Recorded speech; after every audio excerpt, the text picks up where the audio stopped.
నమస్తే. మీరు చూస్తున్నారు Sudhakar social corner YouTube channel. ఇటీవల భారత సైన్యం సోషల్ మీడియా వాడకం పైన కొత్త మార్గదర్శకాలను అయితే విడుదల చేసింది. అయితే ఇందులో ప్రశ్న ఏంటంటే, ఇది దేశ భద్రత కోసం తీసుకున్న అవసరమైనటువంటి నిర్ణయమా, లేదంటే సైనికుల యొక్క వ్యక్తిగత స్వేచ్ఛను, భావ ప్రకటన హక్కులపై ఆంక్షల? సో ఈ వీడియోలో పూర్తిగా ఎక్స్ప్లెయిన్ చేస్తాను. వీడియోని అయితే ఎండ్ వరకు చూడండి. అసలు Indian army social media policy అంటే ఏంటి? ఫస్ట్, భారత సైన్యంలో పనిచేసే అధికారులు, జవానులు సోషల్ మీడియాలో వాళ్ళ రాజకీయ అభిప్రాయాలు, లేదంటే ఆర్మీ ఆపరేషన్స్కి సంబంధించినటువంటి సమాచారం, ప్రభుత్వ విధి విధానాలపైనటువంటి వ్యాఖ్యలు ఇవన్నీ పోస్ట్ చేయకూడదు అనే ఒక స్పష్టమైనటువంటి సూచనలు అయితే ఇచ్చారు. అంతేకాకుండా ఇది బెటాలియన్ లోపల విషయాలు, లేదంటే యూనిట్ లోపల విషయాలు, పోస్టింగ్ ఇన్ఫర్మేషను, అలానే సెన్సిటివ్ ఫొటోస్, అలానే వీడియోస్ వీటన్నిటిని కూడా సోషల్ మీడియాలో షేర్ చేయడాన్ని నిషేధించారు. అయితే సైన్యం పైన ఎందుకు ఈ ఆంక్షలు పెట్టింది అన్నదానికి సైన్యం చెబుతున్న కారణాలు ఏంటంటే, నేషనల్ సెక్యూరిటీ అంటే జాతీయ భద్రత పరంగా, అలానే శత్రు దేశాలకు సమాచారం లేకుండా ఉండడం, సోషల్ మీడియా ద్వారా ఫేక్ న్యూస్ని, అలానే సైబర్ సర్వేలెన్స్ని కంట్రోల్ చేయడం. సో ఇవన్నీ కూడా రిస్క్ ఫ్యాక్టర్స్. ఒక చిన్న పోస్ట్ కూడా సైనిక ఆపరేషన్స్ పైన ప్రభావం చూపించే అవకాశం ఉందని ఇక్కడ ఆర్మీ వాదన. అయితే ఇక్కడ ఒక చాలా పెద్ద ప్రశ్న ఏంటంటే, సైనికులు కూడా భారత పౌరులే కదా, వాళ్ళకు కూడా ఫ్రీడమ్ ఆఫ్ ఎక్స్ప్రెషన్ ఉండకూడదా? సైనికుడు యూనిఫామ్ తీసేసిన తర్వాత కూడా తన అభిప్రాయాన్ని చెప్పుకోలేడా?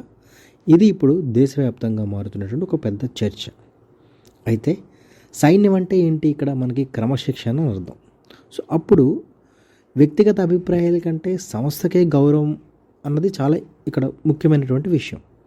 కానీ డిజిటల్ యుగంలో ప్రతి వ్యక్తికి సోషల్ మీడియా అకౌంట్ ఉంది. సో వ్యక్తిగత జీవితం, వృత్తి జీవితం ఈ రెండు కలిసిపోతున్నాయి. ఈ రెండింటి మధ్యన బ్యాలెన్స్ అవసరం అనేది ఇక్కడ విశ్లేషకుల యొక్క విశ్లేషణ.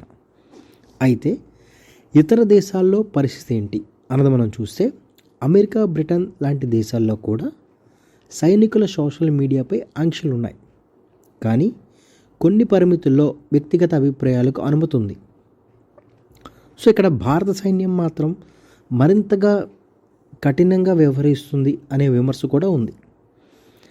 అయితే ఇక్కడ నా అభిప్రాయం ప్రకారం ఈ పాలసీ అనేది భద్రతా పరంగా అవసరమే, కానీ పూర్తిగా సైనికుల యొక్క వ్యక్తిగత స్వేచ్ఛని, లేదంటే వాళ్ళని పూర్తిగా అభిప్రాయాల్ని వ్యక్తపరచకుండా ఉండండి అనే కట్టడి మాత్రం సరైనది కాదనేది నా విశ్లేషణ.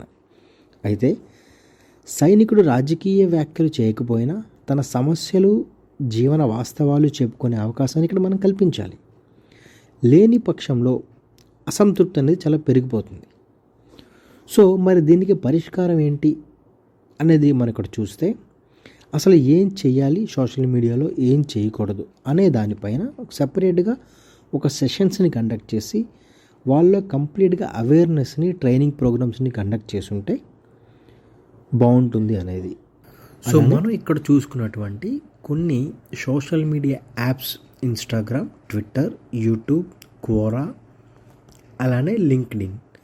సో ఈ యాప్స్లలో ఇన్స్టాగ్రామ్, ట్విట్టర్, యూట్యూబ్, క్వోరా ఈ కంటెంట్ని ఏదైతే ఉందో దాన్ని చూడడం వరకే మాత్రమే యాక్సెస్ ఉంది.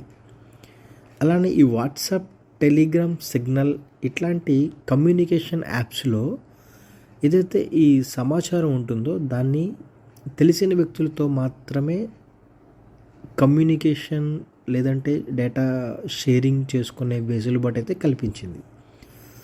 అలానే ఇంకొక లింక్డ్ఇన్ అనే యాప్ ఏంటంటే, ఇది రెజ్యూమ్ అప్లోడ్ చేసుకోవడం, లేదంటే ఏదైనా ఎంప్లాయ్మెంట్ రిలేటెడ్ ఇన్ఫర్మేషన్ కోసం మాత్రమే ఈ యాప్ని అయితే యూజ్ చేయడం జరుగుతుంది.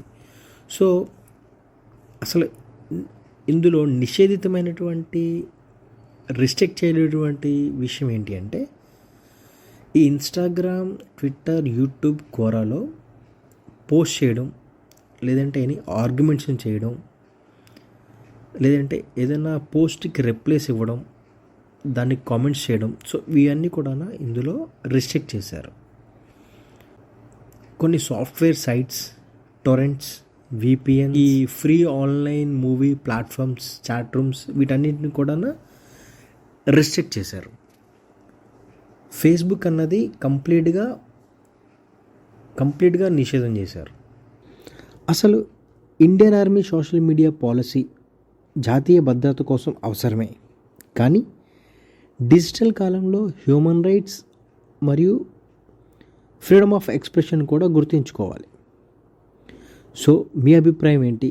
ఈ పాలసీ సరైందా లేదంటే ఆంక్షలు అధికమయ్యాయా? కామెంట్లో తెలియజేయండి. వీడియో నచ్చితే లైక్ చేయండి, షేర్ చేయండి, మన ఛానల్ని సబ్స్క్రైబ్ చేయండి. Thank you.